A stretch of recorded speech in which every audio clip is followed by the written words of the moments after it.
रामकृष्ण हरी मंडळी, मी विद्या देशपांडे तुमचं स्वागत करते माझ्या अजून एका नवीन ब्लॉगमध्ये. तर मी बोलले होते ना की म्हणजे इथलं जे वातावरण आहे ना ते मी तुम्हाला प्रयत्न करील की माझ्याकडं बऱ्यापैकी जरा चांगला फोन आला ना तेव्हा दाखवायचा प्रयत्न करील. आणि खरं सांगू म्हणजे मी एवढा छान फोन घेईन असं कधी मला स्वप्नात पण वाटलं नव्हतं आणि अशा गोष्टीचा मी विचार पण नव्हता केला. तर आणि पण माझ्या मुलाने मला ही गोष्ट सांगितली आणि मग मी त्याला तो हट्ट करत होता म्हणून पाठीमागं त्याला मी आयफोन घेऊन दिला. आयफोन 17 प्रो दिला घेऊन. सगळ्यांनाच किंमत माहिती आहे. त्याला तो घेऊन दिला. पण मग त्याच्या फोनमध्ये फोटोज वगैरे व्हिडिओ काढायचे आणि मग माझ्या फोनला मग तो कुरकुर करायचा. आणि मोबाईल म्हणजे प्रायव्हेट प्रॉपर्टीज आहे ना प्रत्येकाची, त्यामुळं असं काही तो सारखा चिडचिड करायचा. मग माझी पण चिडचिड व्हायची. मला असं वाटायचं की मी त्याला घेऊन दिला आणि तो मला हात लावू देत नाही, असं मला ते वाटायचं. मग शेवटी मी म्हटलं की मीच हा फोन घ्यायला पाहिजे. शेवटी मला यांनी हा फोन घेऊन दिला आहे, आयफोन 17 प्रो मॅक्स 512. मला हे 512 वगैरे काही माहिती नव्हतं. 256चा होता तो, 150ला होता आणि हा 170चा आहे जो माझ्या नवऱ्याने घेऊन दिला आहे असं म्हणूयात.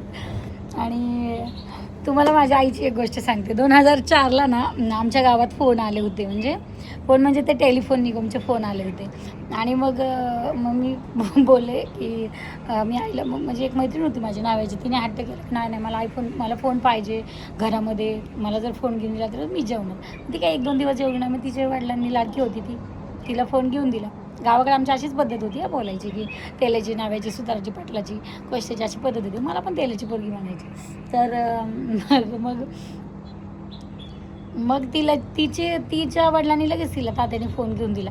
पण मी घरी आल्यावर मी असंच बोलायला लागले की तिला मला वाटलं आता तिला मिळालं मला पण मिळेल. मग मी बोलले की मला पण पाहिजे आयफोन. आई मला काय म्हणलं, मग सॉरी आयफोनचं सारखं तोंडात नाही होते. मी पण बोलले आईला की मला पण फोन पाहिजे घरामध्ये.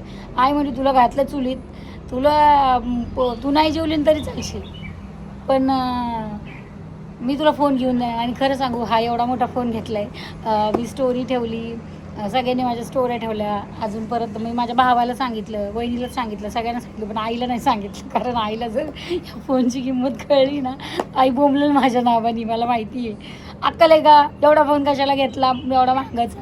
हां दागिने वगैरे करायला तिचं कधीच काही प्रॉब्लेम नव्हता, पण कपडे आणि असल्या गोष्टींना पैसे घालवल्यावर तिला खूप राग येतो. म्हणून मी आईला अजून सांगितलं नाही की मी एवढा भारी फोन घेतला आहे म्हणून. अगदी माझ्या सासूबाई पण शिवमला फोन घेतल्यावर म्हटलं एवढा भारी फोन, एवढा कसला फोन असला. असं माझी सासूबाईंचा विचारांचा प्रश्न येत नाही. ते कधी काय आपल्याला बोलतही नाही. मी माझ्या आईला नाही सांगितलं. तर तुम्ही व्हिडिओ शेवटपर्यंत बघा. मी आज तुम्हाला इथलं वातावरण दाखवायचा प्रयत्न करते. व्हिडिओ मात्र शेवटपर्यंत बघा. रामकृष्ण हरी मंडळी, तुम्ही मला खूप सारा सपोर्ट करा, ज्या सपोर्टची मला फार गरज आहे. Bye bye, Ram Ram. तेच रामकृष्ण हरी मंडळी, मी विद्या देशपांडे तुमचं स्वागत करते माझ्या अजून एका नवीन व्लॉगमध्ये. तसं तर ना आम्ही रोज फिरायला जायचं योग आणतोय, म्हणजे जुळवतोय दर रविवारी जायचं.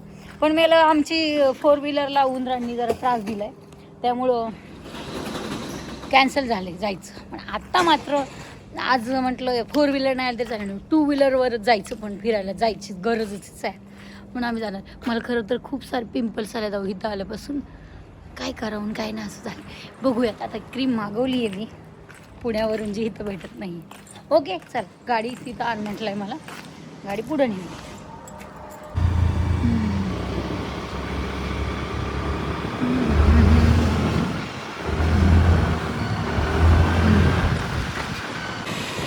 वातावरण एक नंबर. एका कोपऱ्याला माणसं आहेत ना, ते ड्रिंक केलेली आहेत. आम्ही त्यांना विचारते इथे चालतो मला रस्ता बघ कसला डिंचक डिंचक डिंचक.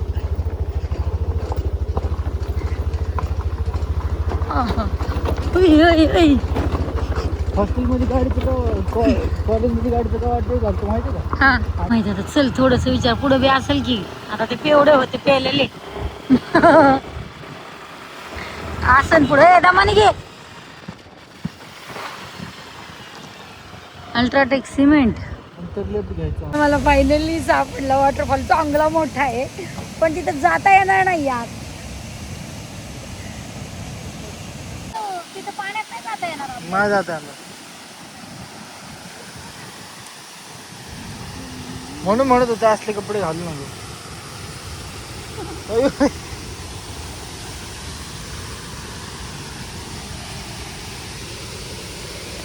ए यार मला लागली ना काठी. चल अयो. हे बाबा नाही नाही चल.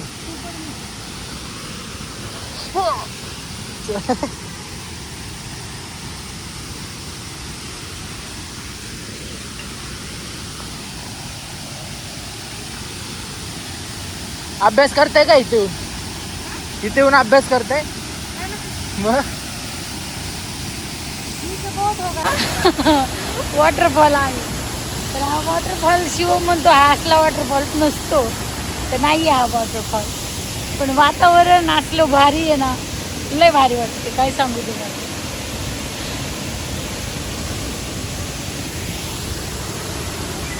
पोरं आहेत ना, त्या पोरं बघा. मी जाऊ का रे? होय. तर बापाच्या पुढचं आहे आता जाऊ देत नाही. जाऊ घे शिव, एवढी एवढी पोरं ना त्यातला का? अरे बाबा कशाला भिजायचे. ती पोरं गेलं मी पण जाणार. ती पोरं तिथं गेली ना मी पण जाणार फोटो काढायला.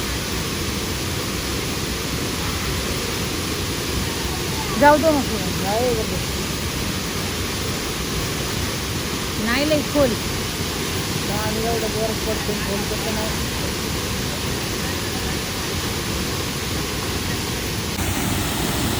तू वाजवणार नाही वेळ नका काय झालं तर पाहिजे.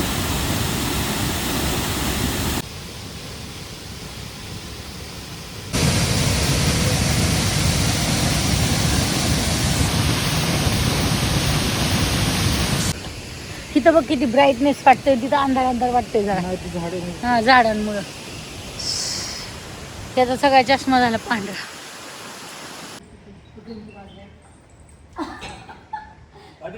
पुढे हा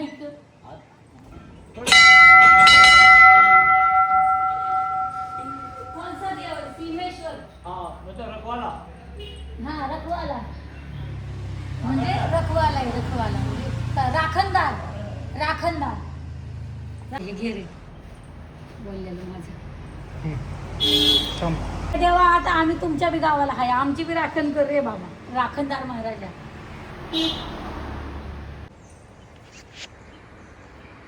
लय छान आहे. हे तुलसी मैया वरदान. मी स्वतःहून म्हणले अगरबत्ती घ्या आणि लावा. माझ्या पोराला लावायला सांगितली अगरबत्ती. आता माझा पोराला लावायला लागला. अगर हेल्मेट घालून अगरबत्ती लावतो. अशी आहेत गोव्यातली माणसं. जसं आम्हाला इथं यायच्या आधी भीती वाटत होती, पण गोव्यातली माणसं खूप चांगली आहेत. असं आमच्या पुण्यात बोललं नसतं का कोण की अगरबत्ती लावा. तुम्ही आणला का अगरबत्ती असं बोलले असते. जो पण अगरबत्ती लावत नाही तो देव आधी दर्शन घेतल्यासारखं वाटत नाही ना. हा हा फक्त आले आणि ट्रिप साठी आले तसं होणार ना. गौरा हो हो हो ते तर आहेच. आम्ही आता नवीन राहायला आलो इथं गोव्यात. कुठे इकडे कुठे आम्ही कोलवळेमध्ये राहतोय. हीच कोलवा ही बॉर्डर लास्ट. ओके इकडं टिफिन आहे ना. ती थिवी हा हे टिफिन टिफिन. आणि हे कोलवळे. आणि हे योकोहामा शोरूम आहे ना. कुठे योकोहामा शोरूम हा चढावाला चढावाला. हो हा तिथं राहतो. ते वर नाही खाली चढायलाच. कारण पुण्यातला असेल तर हा देव ऐकेल. राखण सर्व जगाचं राखण. मग माझं कारण करू शकते ना यांना. तुम्हाला मी शिकवतो कधी या इकडे. खरं मीच घालतो कारण आत्ता मराठीमध्ये नाही आपला. आत्ता घालताय का? या विद्या बनसी देशमाने. काय कशाबद्दल घालायचंय? माझं घर व्हायचंय. घर म्हणजे स्वतःच हे स्वतःच जागा आहे 2 गुंठ, पण घर नाही झालं तिकडे तिकडे पुण्याला. नाव काय म्हटलं परत सांगा. विद्या बनसी देशमाने. श्री सिद्धेश्वर राखणदारा मायबापा महाराजा तुझ्या चरणी ही विद्या आली आहे. तिची 2 एकर 2 गुंठे जमीन आहे, पण तिला तिचं स्वतःचं हक्काचं घर पाहिजे.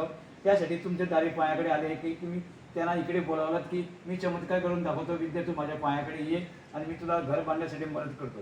तेव्हा तुमच्याकडे आली आहे. तेव्हा तिचं एक म्हणणे आहे की तिला घर स्वतःचं बांधायचं आहे, तेव्हा तिला थोडं मदत करा आणि लवकरात लवकर तिची इच्छा पूर्ण करा, कल्याण करा, रक्षण करा, बरं करा आणि तिला तुमच्या हे पायाकडे ठेवा. मराठी खूप कमजोर आहे. इथून ते मला गावाला आम्ही आलेलो आहेत राम मंदिरामध्ये. हे राम मंदिर मी तुम्हाला या आधी पण दाखवलेलं आहे. सुंदर इतकं छान राम मंदिर आहे. पण इथं गाणी लावली होती मंदिरामध्ये, म्हणजे भजन लावलेलं होतं. त्या भजनामुळं मला इथं व्हॉइस ओव्हर द्यावा लागतो आहे. लय छान मंदिर आहे हे. राम लक्ष्मण सीता मारुती राया त्यासोबत गणपती बाप्पा आहे. इथं ना चिठ्ठी ठेवलेल्या होत्या, पण ह्या चिठ्ठ्यामध्ये मला म्हणजे दिसत होतं त्याच्यामध्ये की लोकांनी आपले प्रॉब्लेम्स लिहिलेले आहेत. मला ही तर वेगळीच पद्धत वाटली की देवाला चिठ्ठ्यांवर प्रॉब्लेम लिहून दाखवायचे.